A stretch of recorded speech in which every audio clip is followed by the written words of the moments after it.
Looks like those were my lines, Mill, I said, looking at my collapsed mother-in-law foaming at the mouth. I used to suffer from stomach aches every time we had our monthly family dinners at the in-laws. I had a feeling something would happen this time since my sister-in-law, who's usually present, was not at the dinner. When they all momentarily looked away from the table, I swapped my meal with my mother-in-law's. As expected, she collapsed after eating the switched meal while she was being taken away in an ambulance.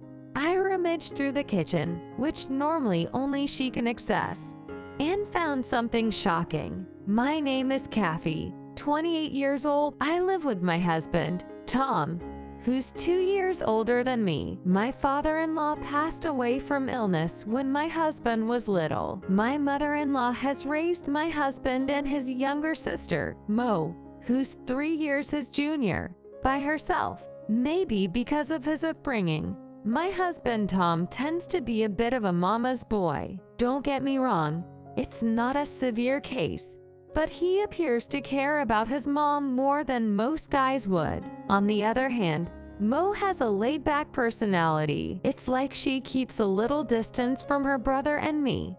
Or perhaps it's safe to say that she seems a bit indifferent towards us. That's probably why she's not keen on living with her mother.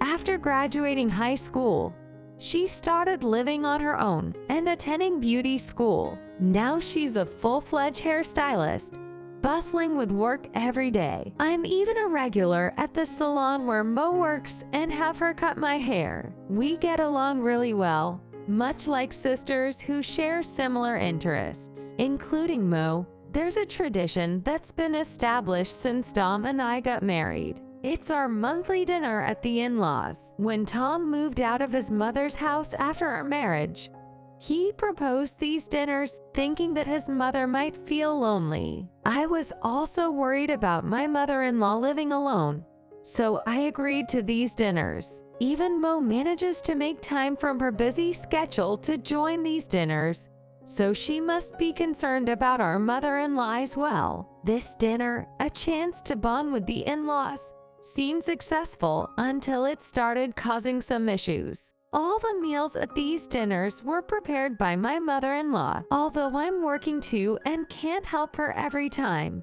I offered to help on days when the dinner was scheduled on my day off. However, my mother-in-law declined my offer, saying, "Please, Kathy, take a seat. I don't really like others touching my kitchen. It's not because you're my daughter-in-law. Even Mo is not allowed here. It's my special place." And so, she wouldn't let me, Mo, or even her own son into the kitchen. Tom would say, "My mom's always been that way. Kathy, you can just leave the cooking to her." And Mo reassured me, "Kathy, you don't need to worry about helping Mom. She's efficient, and it would just be in the way to have people around." So I decided to leave the cooking to my mother-in-law, just as my sister-in-law always said. I remember feeling a bit disappointed in myself, seeing my mother-in-law, Mill, skillfully managing everything from afar, and realizing I wouldn't be much help in that situation. It goes to show how adept my Mill is. The family dinners are always held in a very harmonious atmosphere. They begin with a recap of the past month. Then we touch on recent news. And perhaps the most interesting part would be Sue's client stories from her salon. It always amazes me how diverse her clientele is. Yet I also worry about whether dealing with all these people causes her stress. However, Sue has a strong mentality, and she doesn't seem to feel much stress. In fact, she said that being able to share these stories at the dinner helps her de-stress. My Mill also keeps us entertained with her own work stories and the TV dramas she's been obsessed with lately. Plus, the food was delicious today. Maybe next time, you should learn how to cook from her, Cassie. You think she'd teach me? She might not let you into her kitchen, but she might agree to teach you in ours. It wouldn't hurt to ask, right? I see. It would be nice to learn from her at our place. Maybe she would agree to that. I'll ask her at next month's dinner. Such peaceful conversations like this would carry us home. However, at some point, I started to have stomach problems the day after these family dinners. Initially, I thought it was due to overeating, but when it started happening every month, I realized something was off. Of course, I was careful not to overeat and avoided certain foods that didn't sit well with my stomach, like dairy. But even so, I started having stomach issues. I couldn't bring myself to tell my husband about this. I knew how much he cherished his mother, so I couldn't casually bring up, "I'm having stomach problems after these dinners. What should I do?" Since I couldn't talk to my husband about it, there was someone else I could confide in. So, Mo, what do you think I should do? Am I the only one who's having these stomach issues? Mo was the easiest person to talk to about these things while cutting my hair at her salon. Sue said, "I'm not having any stomach issues, so maybe it's just you." Today, I had made an appointment for a haircut and color at Mo's salon. If it's just me, why do you think that, Eyes? Do you think there's something that doesn't sit well with my stomach? I'm not sure. We're all okay. So maybe there's something that only you can't handle. So it's a family tolerance thing. Then I need to figure out what that food or dish is. Hey, Kathy, could it be that you're simply eating too much? No, I've been mindful not to overeat ever since I first suspected that. Well, then you should indeed try to figure out which food or dish is causing this. Yeah, you're right.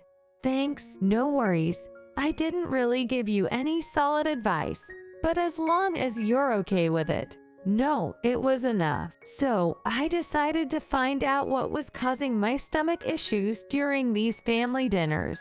But finding it wasn't that easy, and I ended up repeating the cycle of having stomach issues after every dinner. And thus, a year passed since our marriage. We've had about 12 family dinners. I had come to accept that having stomach problems after these dinners was just a part of the routine. I tried to avoid certain suspicious foods, but to no avail. I even started to suspect that something was being added to my food specifically. And the 13th family dinner was approaching. For tomorrow's dinner, Mo was too busy to attend, so it would just be me, my husband, and my meal. I was feeling a bit heavy-hearted about it, but my meal seemed unusually upbeat. Today, I got some beef at a really good price. So, I made 100% beef meatloaf. I know you, Tom, love it. I also prepared sides that you, Kathy, like. It's such a shame Mo can't be here today. She's missing out on such a lucky day. I wondered what got into her. Feeling skeptical, I was apprehensive about the dish placed in front of me. It felt like my intuition was telling me not to eat today's dish, which was strange because I never felt like that before. But what if something really did happen? I didn't know what to do. And at a moment when everyone was engrossed in the TV, I swapped my dish with my MILs. I felt guilty, but I decided to trust my intuition. Despite feeling guilty, my mother-in-law, whom I'll call Susan, was determined to trust her intuition. And thus, the dinner party began. As usual, we all shared updates about our lives, creating a warm and friendly atmosphere. However, a lingering sense of guilt over swapping our meals made it difficult for me to make much progress with my food. I nibbled on my hamburger while sipping the corn soup that came as a side dish. This was something I couldn't switch out, and I couldn't help but wonder if something had been tampered with.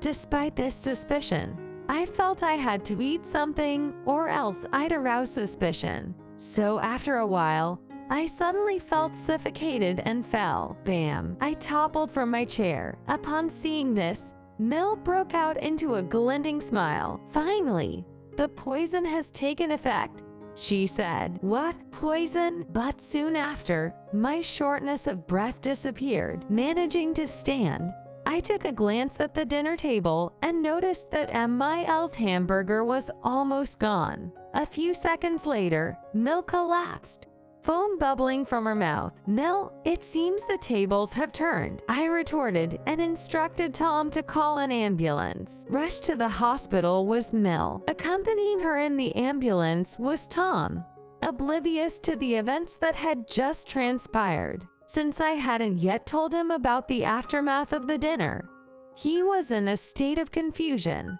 Nonetheless, we managed to get her in the ambulance and off to the hospital. While we waited for her to be transported to the hospital, I decided to investigate the kitchen, a place where only Mil had been allowed. There had to be some evidence. With that thought, I opened each meticulously arranged kitchen cabinet. Finally, when I opened the cupboard beneath the sink, I found a pesticide deep inside. Pesticide in such a place. Next to it, I discovered a super strong laxative. Aha! So this was why I had diarrhea. I finally understood the cause of my stomach discomfort over the past 6 months. But why would Mil do such a thing? I thought we had a good relationship.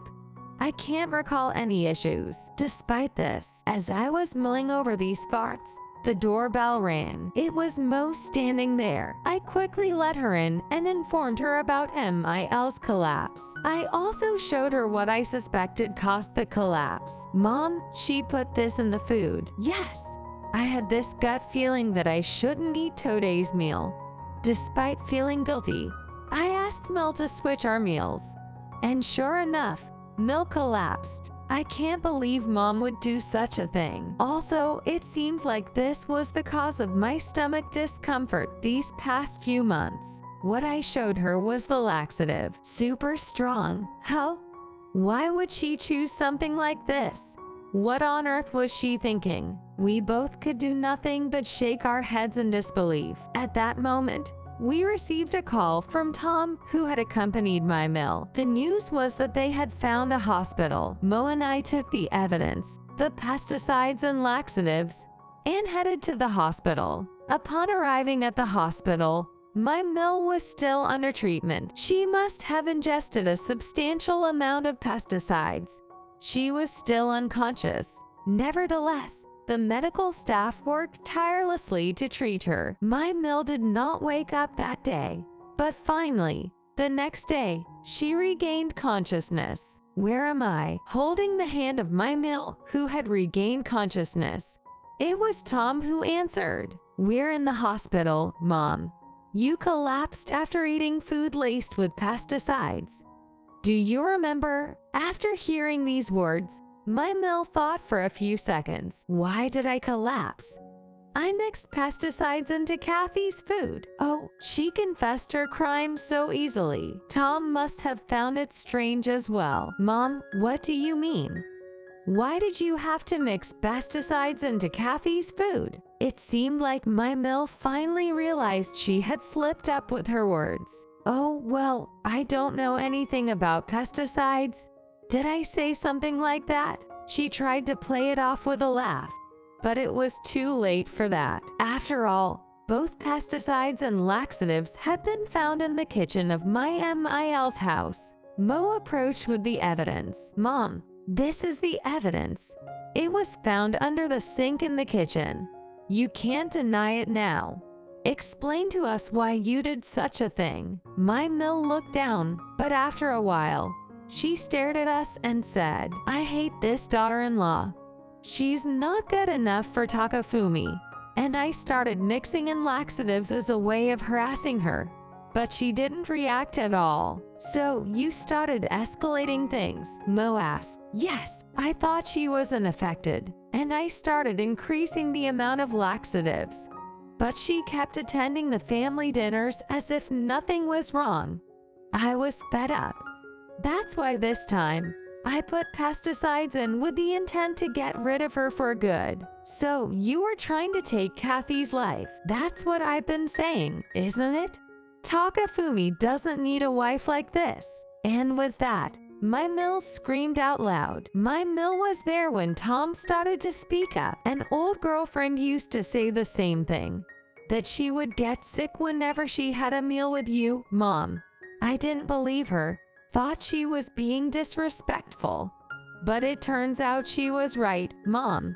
You've been repeating the same pattern all this time. I never expected to hear such a truth from Tom. My mother-in-law is flustered by Tom's confrontation, but I had no choice, didn't I? I had to eliminate the bad influences getting close to you, Tom. You should understand, calm. All I've done was out of concern for you.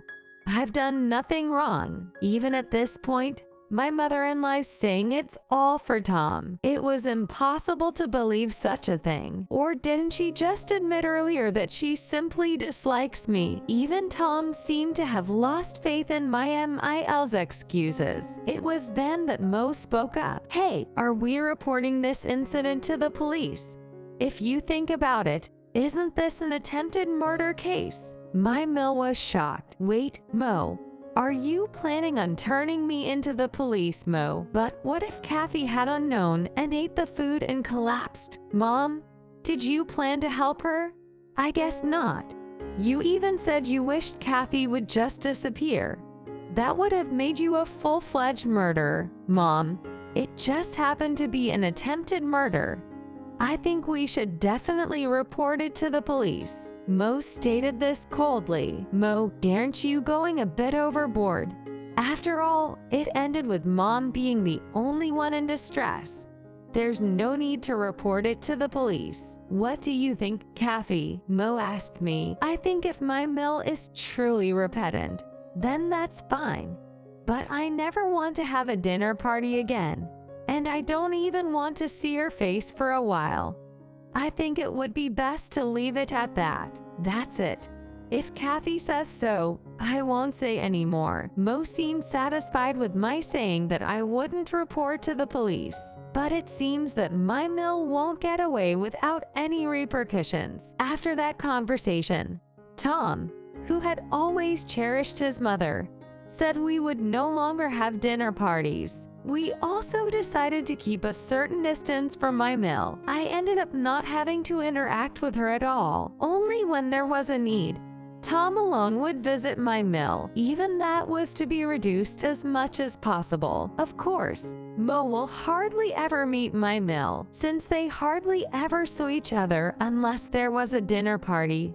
I suppose that's inevitable. After all, my Mill has brought this upon herself. According to Tom, who occasionally meets her, my Mill has noticeably aged. I heard that she's gotten a lot more gray hair and she doesn't smile as much. But we can't go back to the way we were right away. My Mill must reflect deeply on her actions. As for us, though the once-a-month dinners with the in-laws are gone, Mo and I have continued to have monthly dinners, just the two of us. I intend to keep up this relationship with Mo and continue these dinners. Moreover, now that the stress of dining with my Mill is gone, I am happy to report that I am pregnant. I don't know the gender yet, but I am overjoyed regardless. Mo is also very pleased and has already said excitedly, I'll make sure to cut the baby's hair nicely and make it cute. Feeling the joy of a new life coming, I hope to spend peaceful and calm days ahead.